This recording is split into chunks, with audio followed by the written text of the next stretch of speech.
Everyone, welcome to टारल सोनाली. नमस्कार सगळ्यांना. श्री स्वामी समर्थ. आत्ता जी राशी आहे, ज्या राशीसाठी आपण मॅसेज बघणार आहोत ती धनु राशी आहे. एंजल आणि युनिवर्सकडनं काय मॅसेज आहे तो बघूया. धनु राशीसाठी श्री स्वामी समर्थ. धनु राशीसाठी पेज ऑफ स्वॉर्ड आहे.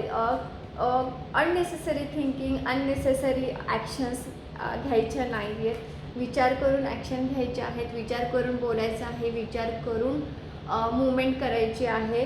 द फूल आहे, पॅम्पर करायचं आहे. डॉग फिडिंग जमल्यास डॉग फिडिंग नक्की करा, त्याच्याने गोष्टी इझी होतील.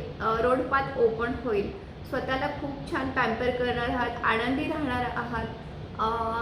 जे फेवरेट सॉन्ग आहे, मूवी आहे ते बघणार आहात. येल्लो कलर खूप जास्त प्रमाणात आहे, तर पॉस्पेरिटी येऊ शकते. न्यू बिगनिंग आहे. 0 हा शो करतो न्यू बिगनिंगला, नवीन स्टार्टला. आणि सन रिप्रेझेंट करतं की एक पॉस्पेरिटी लाईफ तुमच्याकडे ॲट्रॅक्ट होते. तर ते ॲट्रॅक्ट करण्यासाठी सूर्याला जर पाणी घालायला जमलं रोज सकाळी तर नक्की करा. डॉग फीडिंग नक्की करा, ज्याच्याने पॉस्पेरिटी तुमच्याकडे ॲट्रॅक्ट होण्यासाठी मदत होईल. Thank you so much. Thank you everyone.